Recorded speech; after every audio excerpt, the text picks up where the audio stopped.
Goiânia passou nesses 80 anos por muitas transformações. Trânsito, população aumentando e muitas dificuldades. Quem conheceu a cidade há muitos anos sabe bem essas diferenças. O aposentado Ramilo Toledo foi taxista aqui na capital em um tempo bem charmoso. A bicicleta era o meio de transporte mais comum. As madames, as pessoas passeavam de bicicleta, ia para os clubes, ia para as festas de bicicleta, era maravilhoso. Não tinha esse movimento, não tinha briga no trânsito. O aposentado guarda um capítulo especial, quando dona Gersina Borges, esposa de Pedro Ludovico, ia ao cinema e fazia questão de voltar para casa de táxi. A dona Gersina, a preferência dela na época, parece que era assistir um filme no Cine Teatro Goiânia, que hoje só funciona o teatro, né? O motorista falava assim, dona Gersina, só quer que espera, senhora aí, não precisa não, vai lá porque tem alguma coisa para você. Eu vou com os meninos do táxi aqui. Se os prédios grandes eram algo totalmente impensável para Goiânia 40 anos atrás, hoje a realidade é muito diferente. A previsão é que logo teremos um edifício com 50 andares na capital goiana. E as mudanças não param por aí. Nós temos que cuidar da nossa cidade, temos que cuidar do planejamento urbano, temos que cuidar da nossa verticalização, porque a própria verticalização ela obstrui a questão pelo seu espaço físico, do movimento dos ares. Agora são 80 anos, mas o futuro já é daqui a pouco. Nós temos que ter transporte de massa viável, temos que ter áreas aculturáveis para a população se divertir, nós temos que ter isso. E a população vai cobrar isso do poder público, e o poder público vai ter que fazer. Para falar da nossa cidade hoje e o que devemos ter nos próximos anos, eu converso agora com o especialista em trânsito, Benjamin Jorge. Oi, Benjamin, tudo bem? Boa tarde. Tudo bem, boa tarde. Benjamin, a gente viu aí na matéria um tempo em que as bicicletas tomavam conta da cidade, né? Hoje andar de bicicleta aqui é até complicado.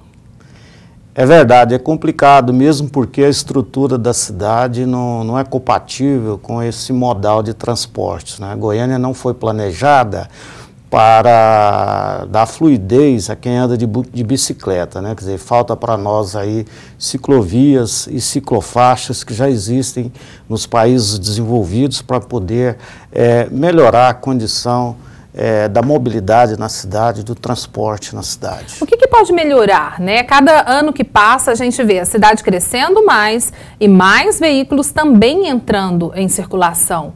De que forma que poderia, de forma real mesmo, mudar isso aí e melhorar o trânsito aqui em Goiânia? Então, tudo passa por uma priorização do transporte coletivo. O ideal é que se tenha em uma cidade ou metrópole como Goiânia um sistema de transporte de massas eficaz e eficiente também.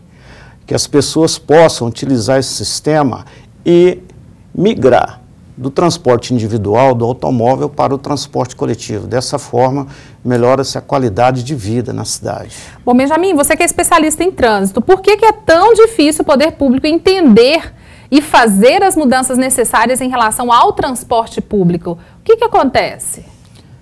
Eu acredito que é uma questão de cultura, né? Nós somos um país sempre em desenvolvimento, e país em desenvolvimento, normalmente, o que se decide em um governo anterior não se continua na gestão seguinte. Então, o que falta mesmo é um planejamento a curto, médio e longo prazo, né? No caso do transporte, um plano diretor específico para trânsito e transportes para ser obedecido nos próximos 20 anos, até mesmo 30 anos, levando-se em conta o problema hoje do trânsito na cidade de Goiânia, que em muitos horários chega a ser caótico, né? No pico da manhã, no pico da tarde, o excesso de veículos nas cidades. Goiânia hoje tem uma frota que cresce 7% a cada ano, e com o transporte coletivo com a qualidade que deixa a desejar, as pessoas, assim que tiverem uma condição, vão procurar adquirir um veículo individual, uma moto, um automóvel, para poder se livrar desse desconforto que é andar de ônibus pela cidade de Goiânia, em alguns períodos, salientando isso, nos períodos de pico. E vale lembrar também que a matéria ressaltou a questão das habitações.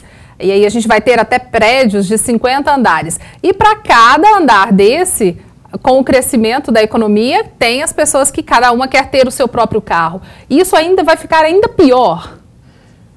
É verdade, a verticalização de alguns setores da cidade, principalmente mais na área sul de Goiânia, pode agravar ainda mais o problema do trânsito, né? São polos geradores de tráfego, e esses polos devem ser estudados de maneira adequada. Existe uma legislação específica para isso, para que cada polo gerador, seja ele residencial ou comercial, industrial, possa assegurar para quem os procura, não é, condições de estacionamento, né, tá certo? De circulação, de melhoria no trânsito ali ao derredor desse polo gerador de tráfego, gerador de viagens. Então hoje, como você mesmo salientou, já percebemos aí no mercado imobiliário apartamentos, unidades habitacionais que praticamente oferecem o mesmo número de garagens que o número de quartos, ou até vezes mais. Apartamento com 3 quartos, 3 vagas na garagem, 3 quartos,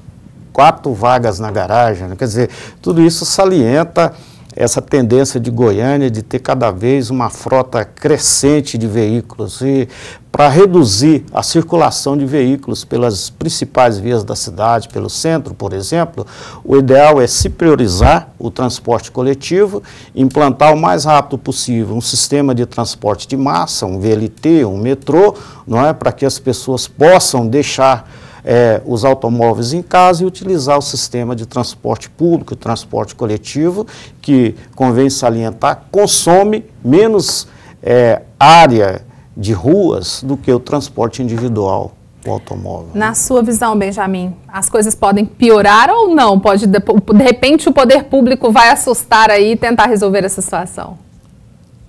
Se não forem tomadas medidas, como já disse, a curto, médio e longo prazos, nós podemos chegar em situações caóticas em mais áreas da cidade, não é? Tá? Então, com o crescente aumento da frota de veículos por causa das facilidades que são apresentadas aí, não é? Financiamentos a longo prazo, a taxas baixas de juros e tal, mais e mais pessoas, assim que puderem, vão adquirir automóvel. E como é que fica, né? Essa demanda por automóvel, cada dia um lançamento de um automóvel novo, um incentivo por aí, como já disse, do financiamento a longo prazo e taxas de financiamento baixas, quer dizer, mais e mais pessoas vão adquirir automóvel, né? Então, nós devemos lutar para que o transporte coletivo seja eficiente, seja eficaz e ele atraia cada vez mais pessoas que utilizam o transporte individual. Dessa forma, nós vamos melhorar a fluidez do tráfego e do trânsito em Goiânia, vamos melhorar a questão do estresse no trânsito, com certeza, que é muito alto, violência, muito alto hoje, principalmente nos períodos de pico, e enfim, vamos reduzir o problema de acidentes, de poluição na cidade e, enfim, melhorar a qualidade de vida de quem mora em Goiânia e, consequentemente, nas grandes metrópoles brasileiras. O problema não é só de Goiânia, né? Ok, Benjamin, muito obrigada por participar do TJ Goiás. Benjamin Jorge, que é especialista em trânsito. Muito obrigada. Eu que agradeço a oportunidade.